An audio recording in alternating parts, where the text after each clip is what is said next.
ایک بزرگ تھے، اللہ کے کچھ اولیاء ہیں جو صاحب کشف ہوتے ہیں، وہ ظاہر کو بھی دیکھتے ہیں اور اندر تک کے حالات کو بھی دیکھتے ہیں۔ یہ حدیث پاک سے ہے، حضور صلی اللہ علیہ وسلم نے فرمایا اتقوا فراست المؤمن فإنه ينظر بنور اللہ، مومن کی فراست سے ڈرو اس لیے کہ وہ اللہ کے نور سے دیکھتا ہے، یعنی دلوں کے حالات بھی دیکھ لیتا ہے۔ ایک بزرگ تھے، ان کے پاس ان کے ایک مرید آتے تھے، وہ کہتے کہ حضور دعا فرما دیں۔ وہ دعا کرتے اللہ تجھے انسان بنا دے۔ ظاہر سی بات ہے، اب اگر میں کسی کو کہوں تو وہ بھی جھلا جائے گا، کیا میں دکھتا نہیں ہوں آپ کو انسان؟ کوئی دوسری دعا کرو۔ وہ ایک دن دعا کے لیے کہے، انہوں نے دعا کیا، دوسرے دن پھر انہوں نے کہا مرید نے کہ حضور میرے لیے دعا فرما دے۔ پھر وہ مرشد نے کہا اللہ تجھے انسان بنا دے۔ تو دوسرے دن جھلا کر کے کہا کہ حضور ہر بار آپ یہی دعا کر رہے ہیں، کیا میں جانور ہوں؟ میں تو انسان ہوں ہی، میرے لیے کچھ اور دعا فرمائے۔ انہوں نے کہا بیٹھ جا میں تجھے دکھاتا ہوں۔ انہوں نے اپنے سر سے اپنی ٹوپی اتاری اور اس کی سر پر رکھ دی۔ جیسے ہی وہ مرید ان کی ٹوپی پہنا تو چیخنے لگا، چلانے لگا اور ادھر ادھر اچھل کود کرنے لگا۔ لوگوں نے اسے پکڑا۔ شیخ نے کہا کہ یہ آپ ٹوپی اتار لیں اس کے سر سے۔ ٹوپی اتار لی گئی۔ مرشد نے، شیخ نے پھر سے ٹوپی پہن لی۔ کہا کیوں، کیا بات ہے، کیوں اتنی اچھل کود مچائے تھے؟ اس مرید نے کہا کہ حضور آپ وہی دعا فرمائیں جو آپ تک کر رہے تھے۔ بتا تو صحیح۔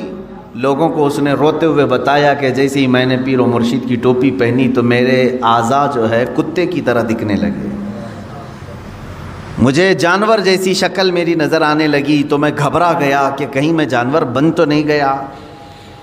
میں نے ٹوپی اتاری تو پھر مجھے ساری جیسی چیزیں تھی ویسی، یہ کیا ماجرا ہے؟ تو پیر و مرشد نے فرمایا انسان بسا اوقات برے کام کرتے کرتے جانوروں جیسا بن جاتا ہے، غلاظت میں اتر جاتا ہے، اور ہے تو حیوان، انسان بھی حیوان ہی سے بنا ہے، حیوان ناطق ہے۔ اس کے اندر جب غلاظت بڑھ جاتی ہے تو بسا اوقات یہ جانوروں سے بھی نیچے گر جاتا ہے، جس کے ہمیں دیکھنے کو نتائج آج مل بھی رہے، بڑے بڑے اس کی مثالیں، بڑی مثالیں بھی آج موجود ہیں۔ کوئی جانور اپنی برادری میں سے مادہ کے ساتھ اپنے جسمانی سکون حاصل کرتا ہے تو ٹھیک ہے، لیکن کسی کو پھاڑ دینا، مار دینا، قتل کر دینا یہ انسانوں سے ہوتا ہے۔ ایک مجبور لڑکی اگر درندوں کو مل جائے تو یہ جس طرح کی حرکتیں کر جاتے ہیں، جیسے آج سرخیوں میں موجود ہے بہت سارے حالات، تو کیا یہ انسان ہیں؟ انسان کہلانے کے لائق ہے؟ کتے بھی اپنی جسمانی سکون حاصل کرتے ہیں لیکن کسی مادہ کو پھاڑ کر کے ختم نہیں کرتے۔ جہاں ان کا جسمانی سکون حاصل ہوا وہ چھوڑ دے۔ جانوروں میں اتنا ہے، لیکن انسان کے اندر جب انسانیت گر جاتی ہے تو وہ جانوروں سے بھی زیادہ ذلیل ہوتا ہے، ان سے بھی زیادہ گر جاتا ہے۔ اس لیے میرے عزیزو، انسانی صفات پر باقی رہنا یہ بھی کمال کی بات ہے۔ اللہ رب العزت کی بارگاہ میں شکر بھی بجا لا اور دعا بھی کرتے رہو، اے اللہ تو نے ہزاروں مخلوق میں سے مجھے انسان تو بنایا، اے کریم خدا مجھے آخری دم تک انسانیت پر ہی زندہ رکھ، انسانیت ہی پر زندہ رکھ۔ اس لیے کہ پہلے کی بہت ساری مثالیں ہماری کتابوں میں یہ بھی ملتی ہیں، کچھ لوگ مر گئے اور مرنے کے بعد ان کے چہرے بدل گئے، کسی کا چہرہ خنزیر کی شکل بن گیا، کسی کا گدھے کی شکل بن گیا۔ پہلے کی باتیں موجود ہیں، انسانوں کو بنایا گیا ہے، قرآن پاک میں بھی موجود ہے۔ اللہ تبارک و تعالیٰ نے ایک قوم کو فرمایا کہ کونوا قردۃ خاسئین، تم دھتکارے ہوئے بندر بن جاؤ، وہ پورے کے پورے بندر بن گئے تھے، موسیٰ علیہ السلام کی قوم کے کچھ لوگ۔ تو انسان کبھی جانور بنتا ہے، یہ کب بنتا ہے؟ جب وہ اپنے اخلاق چھوڑ دیتا ہے۔ حضور اکرم صلی اللہ تعالیٰ علیہ وسلم سے پوچھا گیا قیامت کے دن سب سے بھاری عمل کیا ہے؟ آپ فرماتے میزان عمل پر رکھے جانے والا سب سے وزنی عمل انسان کا اس کے اخلاق حسنہ ہیں، اس کے کیریکٹر ہیں، اس کے اخلاق ہیں۔ اور اسی لیے ایک بڑے حکیم و دانا ابن رشد تھے، انہوں نے کہا ہے کہ اپنی ایک کیلکولیشن میں انہوں نے لکھ کر کے بتایا. انہوں نے لکھا ایک نمبر لکھا, کہا یہ انسان کو میں 1 نمبر دیتا ہوں, اور پھر ایک 0 لگایا اور کہا اگر علم ہے تو اس کو میں 10 نمبر دیتا ہوں, اگر علم ہے تو میں اسے 10 نمبر دیتا ہوں. پھر 1 نمبر لگایا, کتنا ہوا؟ 100 ہو گئے. کہا اگر اس کے اندر خوبصورتی بھی ہے اور زبان میں نرمی ہے تو میں ایک اور 0 دیتا ہوں, 100 نمبر ہو جاتے ہیں. اور پھر کہا اور 1 نمبر لگا کر کے اگر اس کے اندر اخلاق ہیں تو میں ایک اور 0 اس کو لگا کر دیتا ہوں, 1000 نمبر دیتا ہوں, ایک اور 0. اور پھر کہا کہ اگر علم بھی ہے, خوبصورتی بھی ہے, اخلاق نہیں ہے تو یہ 1 ہٹا دو, جو باقی بچتا ہے وہی ہے. باقی کیا بچا؟ تو انسان کے اندر اگر اخلاق حسنہ نہیں ہے تو وہ 0 ہے, 0 ہے. عزیزان گرامی وقار, مجھے آج بات کرنی تھی ہیومن رائٹس کے متعلق. حقوق انسانی کیا ہیں, انسان کے حق کیا ہیں ایک کے دوسرے پر, اور اسلام کی اس میں امتیازی شان کیا ہے, اس میں اسلام کی خصوصیت کیا ہے. تقریباً صدیاں گزر گئی حقوق انسانی کے لیے. جو سب سے پہلی اعلامیہ جاری ہوا, یعنی ورلڈ لیول پر اگر کوئی بات اعلان کے طور پر پیش کی گئی تو سن 1948 میں یہ UN کے ذریعے سے ہیومن رائٹس کے لیے کچھ قوانین بنائے گئے کہ انسان کے انسان پر کچھ حق ہیں, فنڈامنٹل رائٹس ہیں ہر ایک کے. جینے کا حق ہر انسان کو ہے, آزادی کا حق ہر انسان کو ہے, مذہب کا اختیار کرنے کا حق ہر انسان کو ہے, کمانے کا حق ہر انسان کو ہے. یہ 1948 میں بنائے گئے, پوری دنیا میں مشہور کیے گئے, لیکن وہ بھی آج تک سب جگہ امپلیمنٹ نہیں ہو سکے. لیکن حجۃ الوداع کے موقع پر حضور اکرم صلی اللہ تعالیٰ علیہ وسلم نے حقوق انسانی, ہیومن رائٹس کا جو خطبہ دیا ہے اس کی مثال آج تک نہیں ہے. تعلیم حاصل کرنے کا حق ہر بندے کا ہے. ہندو مت میں پہلے تھا کہ صرف برہمن لوگ تعلیم حاصل کر سکتے تھے. منواد جب تھا تب تو حالات یہ تھے کہ اگر گیتا کسی دلت نے سن لیا تو اس کے کان میں گرم تیل ڈال دیا جاتا تھا. یہ کتابوں میں موجود بات میں عرض کر رہا ہوں. خیر, آج ترقی پاتے ہوئے حقوق انسانی کے طور پر بہت ساری چیزیں ختم ہو گئی. آج مساوات اور ایکویلٹی کی بات کی جاتی ہے, لیکن اب بھی امپلیمنٹ نہیں ہو سکا. ہیومن رائٹس میں سب سے پہلے حقوق انسان کے کیا ہیں, وہ اسلام کے نظریے سے میں پہلے بتانا چاہتا ہوں. اللہ کے حبیب صلی اللہ تعالیٰ علیہ وسلم کی حدیث ہے, کل المسلم علی المسلم حرام دمہ و مالہ و عرضہ. ہر مسلمان کا ہر مسلمان پر کچھ چیزوں کا حرام, آپ نے فرمایا کچھ چیزیں حرام ہیں. اس کا خون لینا تمہارے لیے حرام ہے. خون مطلب بلڈ ڈونیٹ نہیں, قتل کرنا, کسی کا خون کرنا حرام ہے. اس کا مال تمہارے اوپر حرام ہے, اس کی عزت تمہارے اوپر حرام ہے. کیا مطلب ہے؟ نہ تم کسی کا ناحق قتل کرو گے, نہ کسی کا تم مال ہڑپ کر رکھو گے, نہ تم کسی کی عزت کے ساتھ کھلواڑ کرو گے.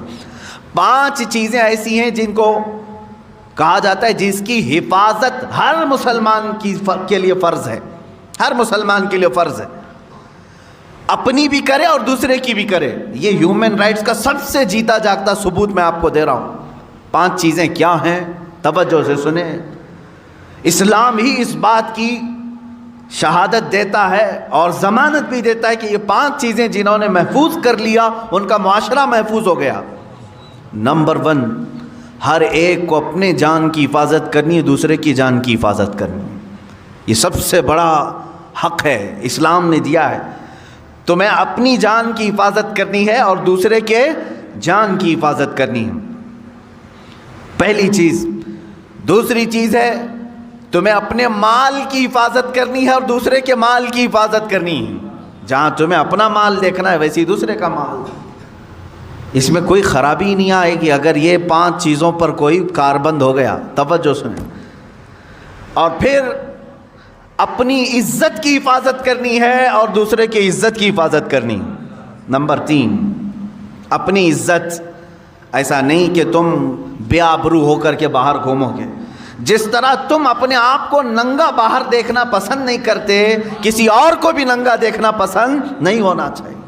تم اپنے متعلق بھی عزت کی حفاظت کرو اور دوسرے کی بھی عزت کی حفاظت کرو. لوگ اپنے سطر کی تو حفاظت کر لے جاتے ہیں، دوسروں کے سطر دیکھنے کی کوشش کرتے ہیں. اسلام نہیں ہے. جان کی حفاظت اپنی اور دوسرے کی، مال کی حفاظت اپنی اور دوسرے کی، عزت کی حفاظت اپنی اور دوسرے کی. 3 چیزیں ہو گئیں.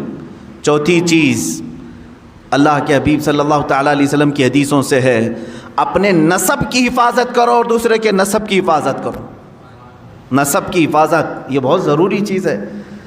نسب کی حفاظت کا مطلب کیا ہے؟ بغیر شادی شدہ بچے پیدا ہونے نہ دینا، ورنہ اس کا نسب ہی نہیں معلوم ہوگا. اسلام نسب کا بہت اہتمام کرتا ہے. آج یورپ میں جا کر کے پوچھو تو ان کا نسب ہی نہیں معلوم ہے. ان کا باپ کون تھا معلوم ہی نہیں ہے، کیونکہ شادی کیا ہی نہیں.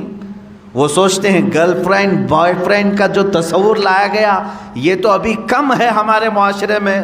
وہاں تو پورے مزہ چکھنے کا نام فرینڈ شپ ہے. پوری شادی شدہ زندگی 2 بچے ہو جاتے ہیں پھر بھی گرل فرینڈ ہے ہماری.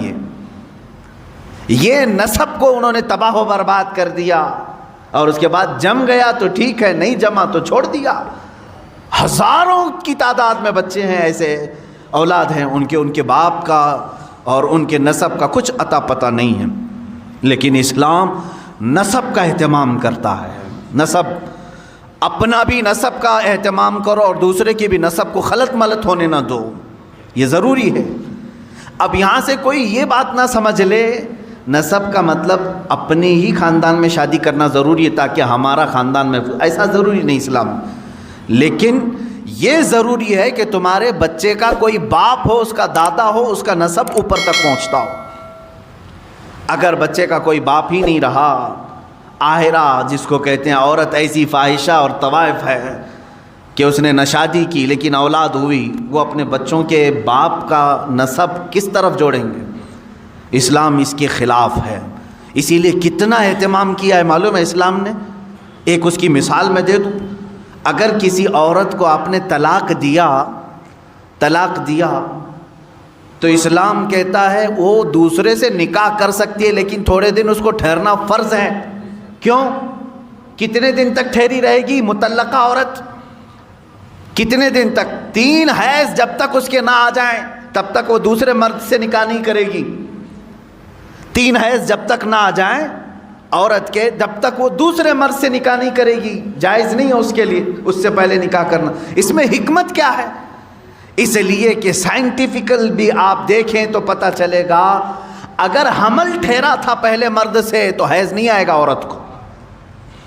طلاق دینے والا مرد طلاق دے دیا اور اگر اس سے اس کو پریگننسی ہو گئی تھی، حمل ہو گیا تھا، تو پھر عورت کو حیض نہیں آئے گا.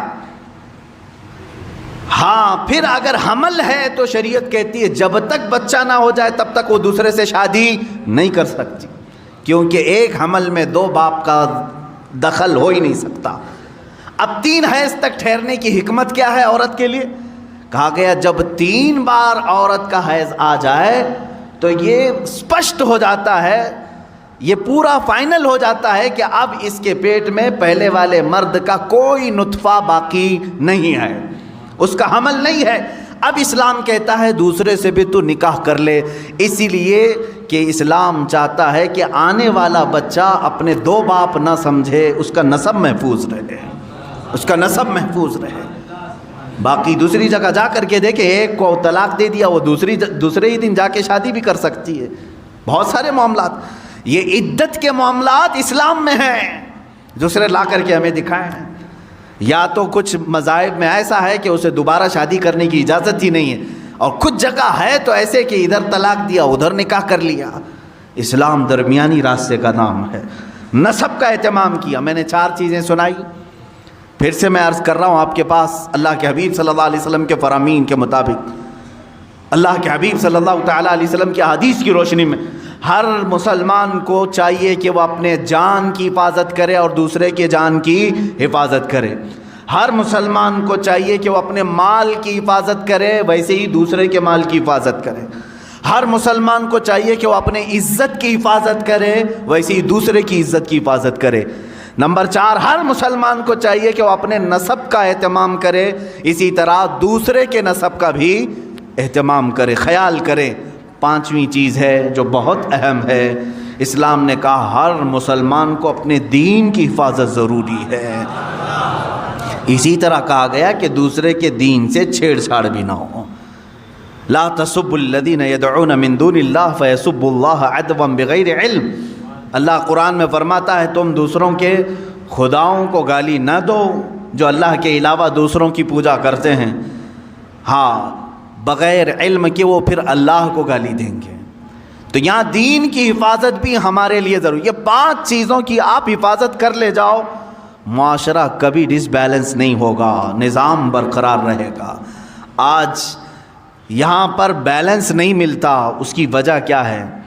یا تو آپ اپنی جان کی حفاظت کر رہے ہیں اور دوسرے کی جان کے پیچھے پڑے ہوئے ہیں، آپ اس کو اہمیت نہیں دیتے، یا آپ اپنی عزت کی فکر میں ہیں، دوسرے کی عزت جائے کہیں پر، تو یہ ڈس بیلنس تو آنا ہی ہے، یہاں آنا ہی ہے۔ سیدنا عمر فاروق رضی اللہ تعالیٰ عنہ کو دیکھیں، عزت کی حفاظت ہر مسلمان کے لیے ضروری ہے، تو اس کے لیے آپ نے کیا فرمایا؟ ایک بار غسان کا ایک بادشاہ آیا، اسلام قبول کیا، اس کے ساتھ اس کی فوج بھی تھی، اسلام قبول کر لی۔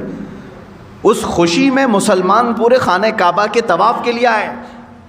طواف کے دوران اس بادشاہ کی لنگی پر ایک مسلمان کا پیر پڑ گیا، لنگی کھلی، تہبند کھلی، تھوڑی سی اسے شرمندگی ہو گئی۔ بادشاہ وقت تھا، لیکن طواف کے وقت کہاں بادشاہ، کہاں غریب، کہاں فقیر ہو گیا۔ لیکن اس کے بدلے میں اس نے پلٹ کر کے اس مسلمان کو مارنا شروع کر دیا، بہت مارا، زخمی کر دیا۔ اب ظاہر سی بات ہے جان بوجھ کر کے تو اس کی لنگی کھینچی نہیں تھی اس مسلمان نے، اس کی تہبند پکڑ کر کھولا تو نہیں تھا، پڑ گیا پیر۔ سیدنا عمر فاروق رضی اللہ تعالیٰ عنہ کی بارگاہ عدالت میں یہ مسلمان نے مقدمہ کر دیا، کہا حضور یہ جو غسانی بادشاہ ہے، جبلہ بن احم اس کا نام تھا، اس کی تہبند پر میرا پیر پڑھا، غلطی سے ہوا، لیکن اس نے مجھے اس غلطی سے کئی زیادہ مارا ہے، زد و کوب کیا ہے، مجھے زخمی کر دیا ہے۔ سیدنا عمر فاروق رضی اللہ تعالیٰ عنہ نے اس مقدمے کو سننے کے بعد سیدھے بادشاہ کو اپنی عدالت میں طلب کیا، کہا بادشاہ آ جاؤ۔ جب وہ آیا تو کل تک تو بڑا اعزاز و اکرام تھا حضرت عمر فاروق کے ساتھ، تو وہ آپ کے بغل میں بیٹھنے آیا تو آپ نے کہا نہیں، وہاں کٹہرے میں کھڑا رہو جہاں مسلمان کھڑا ہے، اس لیے کہ آج تم ملزم کے الزام ہے تمہارے اوپر، تم بادشاہ ہوں گے اپنے زمانے کے، لیکن آج تمہارے اوپر الزام ہے، تمہیں وہیں کھڑا ہونا ہے جس نے الزام لگایا۔ تو جب یہ بات ثابت ہوئی، بادشاہ نے کہا ہاں میں نے مارا، ظاہر سی بات ہے طواف کے دوران اس نے میری تہبند پر پیر رکھا، میری بے عزتی ہو گئی، میری بے عزتی ہو گئی، اس کے لیے میں نے مارا۔ حضرت عمر فاروق رضی اللہ تعالیٰ عنہ نے فرمایا اسلام صرف اپنی بے عزتی پر مارنے کا حکم نہیں دیتا، تجھے یہ بھی دیکھنا چاہیے تھا کہ سامنے والے کی تو نے کتنی بے عزتی کی، جس کا پیر پڑا اس کو مار کر کے تو نے کتنی بے عزتی کی۔ اسلام میں سب کی عزت برابر ہے، سب کی عزت برابر ہے۔ حکم دیا حضرت عمر فاروق رضی اللہ تعالیٰ عنہ نے، غلطی کی سزا 1 تھپڑ 2 تھپڑ ہو جاتی، اس نے جو زیادہ تجھ پر مارا ہے اتنا بدلہ تو اس کے ساتھ لے لے۔ فیصلہ ہو گیا، مسلمان کو کہا گیا تو اس بادشاہ کو ویسے ہی مار جیسے تجھے اس نے مارا ہے۔ اس نے کہا کیا ایسی بھی کوئی فیصلہ ہوتا ہے، ایسی عدالت ہوتی ہے بادشاہ کے ساتھ ایک عام آدمی کو مارنے کا حکم دے رہے ہیں آپ؟ کہا ہاں یہ عدالت مصطفیٰ ہے، یہاں ہر ایک کے حقوق برابر ہیں۔ وہ عدالت مصطفیٰ جہاں خود میرے آقا صلی اللہ علیہ وسلم فرماتے ہیں اگر میری بیٹی سے بھی کوئی چیز ثابت صادر ہو جائے میں اس کے بھی ہاتھ کاٹوں گا۔ اللہ کے نبی صلی اللہ تعالیٰ علیہ وسلم نے فرمایا یہ عدالت مصطفیٰ ہے۔ حقوق انسانی اس کو کہتے ہیں میرے عزیزو، ہیومن رائٹس اس کو کہا جاتا ہے۔ بادشاہ نے کہا مجھے مہلت دو، کل آپ کی عدالت میں آ کر کے میں یہ سزا قبول کر لوں گا، لیکن اسی رات کو غائب ہو گیا، اسلام بھی چھوڑا، مرتد ہو کر چلا گیا۔ بعض لوگ جو اپنے آپ کو روشن خیال کہتے ہیں اس زمانے میں یہ کہتے ہوں گے اگر معاف کر دیتے تو وہ اسلام میں تو رہ جاتا، اس کا دل بنا رہتا۔ حضرت عمر فاروق رضی اللہ تعالیٰ عنہ کے زمانے میں کچھ لوگوں نے کہا لیکن وہ ماڈرن خیال کے نہیں تھے، لیکن انہوں نے کہا کچھ رعایت آپ کر جاتے، وہ اور اس کی فوج رہ جاتی۔ حضرت عمر فاروق رضی اللہ تعالیٰ عنہ نے فرمایا اللہ کریم ہے، اس طرح کے 1000 بادشاہ اسلام میں لائے گا، کسی ایک کے جانے سے مجھے کچھ فرق نہیں پڑتا۔ فرق تو یہ ہوتا کہ اگر آج میں نے اس کے ساتھ الگ فیصلہ کیا ہوتا، صبح قیامت تک آنے والی قومیں بادشاہوں کے ساتھ الگ انصاف کرتی، غریبوں کے ساتھ الگ کرتی۔ یہ ہیومن رائٹس ہے، جہاں سے بالکل کوئی ایک قطرہ بھی کسی کا نا انصافی سے استعمال نہ کیا جائے۔